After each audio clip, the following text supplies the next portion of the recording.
pembelajaran pada pertemuan hari ini, baiknya kita mulai dengan doa. Doa.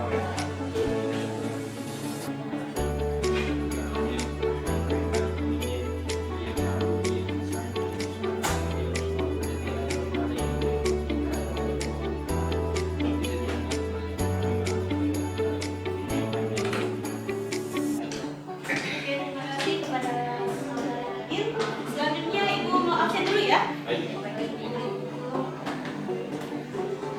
Ada yang tidak hadir hari ini?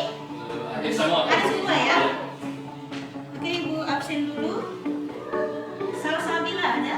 Hadir. Sri Wahyuni. Naswa. Jahwa Isnawati. Oke, hadir semua ya untuk hari ini. Alhamdulillah. Selanjutnya kita akan belajar tentang ideologi. Oke, sebelumnya kita memasuki ideologi, ada yang tahu tidak ideologi itu apa? Oke, saudara Nabil. Baik, ideologi menurut saya pribadi itu cara pandang hidup tentang bagaimana kita melakukan sesuatu hal. Mungkin hanya itu. Oke, cara pandang ya hidup tentang bagaimana kita melakukan suatu hal. Kemudian kita masuk materi terkait dengan ideologi tadi sudah dijelaskan ya terkait dengan ideologi itu apa saja. Kemudian ideologi itu ada pembagiannya, ya. Ada pembagiannya. Cuman kita harus pahami dulu ideologi kita sepakati ya sebagai gagasan atau ide-ide ya. Ide-ide yang berkaitan dengan bagaimana ini menjadi aturan di sebuah negara.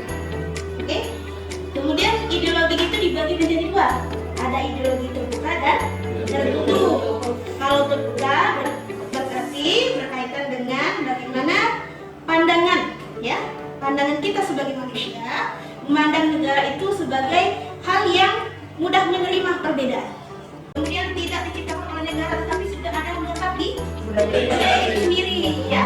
Kemudian adalah tujuan untuk menciptakan inspirasi ya, berinspirasi, kemudian memiliki tanggung jawab kepada masyarakat itu sendiri.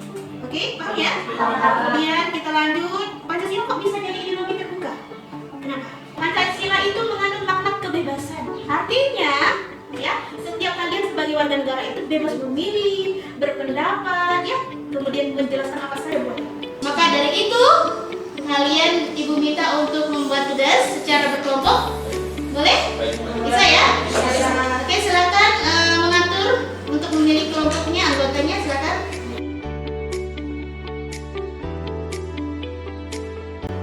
Baiklah, semuanya sudah selesai? Sudah.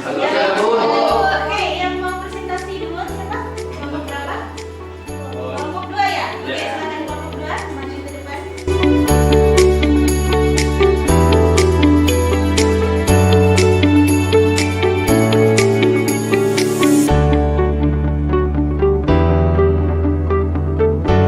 Ada yang mau menyimpulkan dari pembelajaran pada hari ini? Mungkin dari yang disimpulkan itu bahwa sistem Indonesia ini mengandung sistem ideologi terbuka, tapi ada batasannya. Di mana kita bisa mengkritik kerja pemerintah, tapi tidak mengkritik keluar batas kayak menjelajah pemilu. Terima kasih kepada saudara Nabil yang sudah menyimpulkan pembelajaran pada hari ini. Yang pada intinya adalah ideologi itu bukan hanya sebagai pandangan, tapi sebagai tujuan kita sebagai warga negara untuk menjadikan negara itu sebagai negara yang demokratis. Untuk hari ini cukup pembelajarannya. Mari sama-sama kita mengucapkan alhamdulillah.